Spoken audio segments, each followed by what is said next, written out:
Good afternoon everybody and a warm welcome to Behringer, and today I have a layout update, the first of 2016, and I hope you've all had a good new year, and I've got a number of things to show you on this layout update, so without further ado we'll get on with it.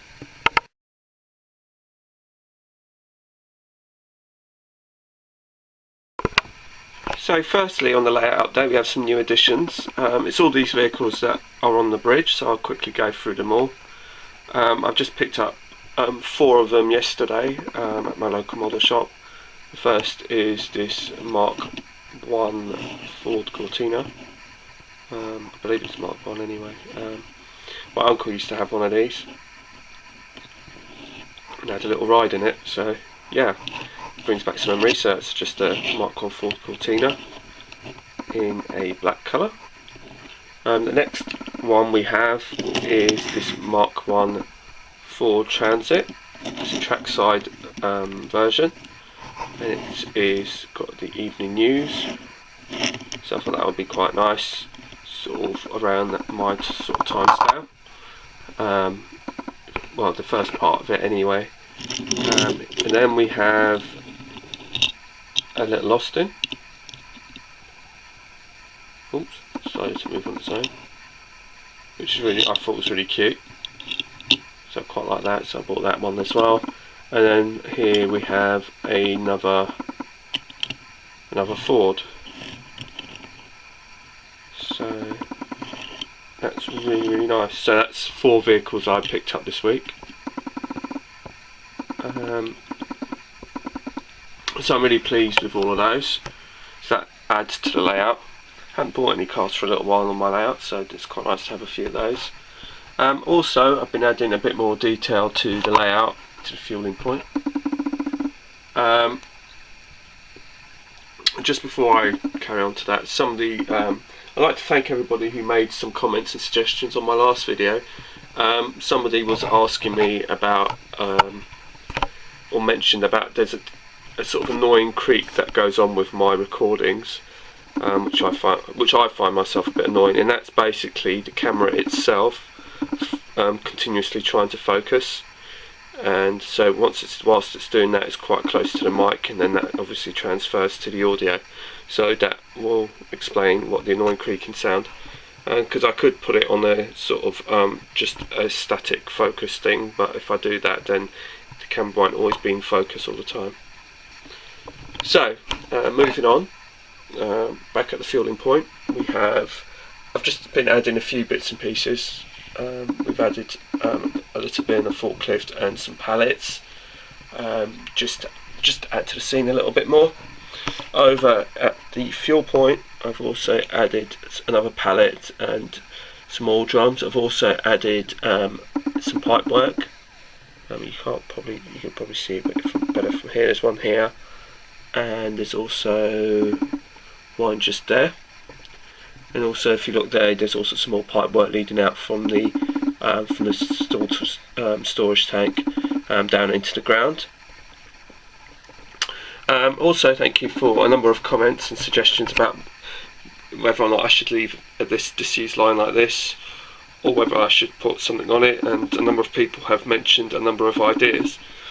And in truth, when I actually made this, there was actually a reason for making it, and one of you, I'm not going to mention who, has actually hit the nail on the head as to what I'm going to be putting here. I haven't got it yet, and it will be with me shortly, I hope, and when I do, I will let you all know. But there was an actual plan when I put this track here to actually put something on it. It was never going to stay empty as it is, so there will be something going on here. The next main thing I've done is I've tried a bit of artwork. Susanna does Picasso, I guess. That's kind of what I've done. Basically, there was a line, well, as you can still see, there was a line. I was just trying to blend it in better, because it was this light blue, and I was trying to blend it in a bit better. And basically, I decided to have a go. There's a couple of inspirations. One of them was actually Kevin at Penwithers, who seems to do a lot of painting of his own backgrounds and all the rest of it. and I quite like the idea of trying something like that. But also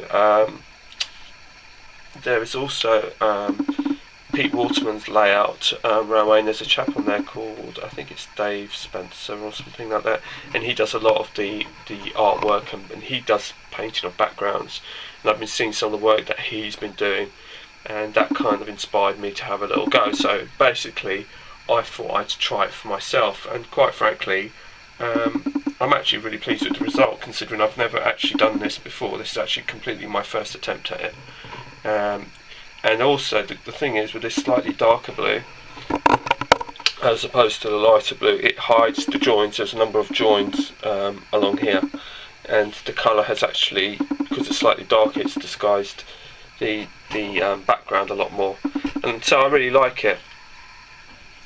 So I'm pleased with it, considering it was my first attempt. As we move further in and lower, what I've also done is I've made a start on the village scene, as you may have noticed, and basically I've put the hedging all the way along as a barrier. You've still got the pathway that runs along the back there, so there is some hedging in the same way that I've done the hedging at the front. And basically I've redone all of this just to tidy this up. So that's something else I've been doing. Also, what I've done is I've decided to shelve the idea of having the bridge going across like it did before, purely because I think it would detract from the layout slightly. I think it would kind of hide the layout, so I wanted to keep it as open as possible. So instead what I've done is I've built this little sort of bridge, not a bridge, but basically to sort of make it out that the road curves off and basically follows the housing estate all the way back down towards town. So that's kind of how I've kind of looked at it, like it kind of veers off and goes off. I've tried putting the little village hopper there with the I've also a couple of cars for the pub. I haven't built the Metcalfe kits yet because I haven't got the ink for the printer, because I needed to print off some of my own signs for the building, so I didn't really want to make a start on it because I didn't want to get damage to buildings whilst I was waiting to do that. So I've made a start on the village area, and I think that looks really good. I think if I put the bridge across here, I think it would kind of detract it, to be honest. So that's what I've decided to do. My next job, as well as doing the background for the Metcalfe kits for the houses, is I also want to tackle the canal scene, because that's something that's been on my to-do list for a long time. So that's going to be another area to do. So overall, I'm going to be really happy with this area once it's completed. It really is moving on now. It's always been a bit of a problem area, but it's getting to a point now that it's looking much better. It's much more usable, and I think it's also a bit more believable as well. So that's the update over in this corner. Just before we go to another bit of an update over at the other side of the layout, I thought I'd show you some of these wheel sets. I'm in the middle of basically I've painted them up in the rust colour, and they'll be going over at the fueling point side, dotted around the place somewhere along the lines. I'm not sure if I'm going to be using all of them. I've just painted them as an experiment, and then whatever gets used will get used, basically. So I thought I'd just quickly paint them up. It's in the Humbrol 113 is the rust colour.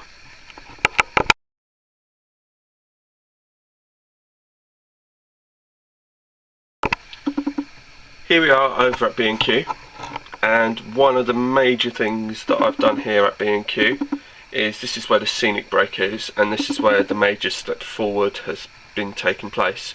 As you can see, I've changed the track plan slightly here, because basically this is the scenic break, and I'll just remove that slightly so you can get a better view.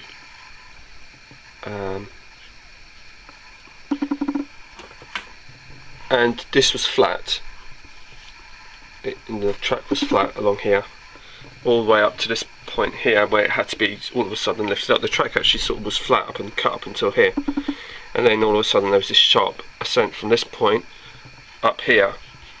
Now what's happened is, during my course of testing, it worked out that some of my locos, particularly the VEP, because of this particular steepness between this point and this point, because there wasn't enough in the way of length to climb, would get grounded, so I had to make the descent and ascent more shallower. So basically the track that was here had to be raised or inclined, so basically all the old track that was here had to be ripped up, but basically because there was such a good joint here on the end here to the lift up section, I didn't really want to lift up the whole bit, so basically I started further back. So from this point on it's all new track, and that means now we've started on the fiddle yard, which is something that I really want to get cracking with because it's needed quite desperately, because then I can run these trains better. Here I've played about with a tunnel mouth and I've weathered this up and painted it up and all the rest of it, so I might be using that instead as a scenic brake for this section here. But as you can see here, we've now got the 4 tracks. As you can see, there's 1 here, 2, 3 and 4, and that will form the back section of the fiddle yard, and then this front section will be the front section that comes from Moorwood, which I haven't dealt with yet. But basically I've now tested out the track plan along here, and I will sort of continue to test it over the next I don't know, week or 2 to see how the track plan works, and basically it's going to be testing the length of trains and see whether or not any improvements need to be made or any track plans need to be altered. But the Scenics itself will probably stop about here anyway, and then the rest of it will just be laid on the board as it is now. So if any track does need to be lifted, it's not like I've got to remove a load of ballast or anything, but I just need to work out the final track plans, and eventually it will go down towards the bottom.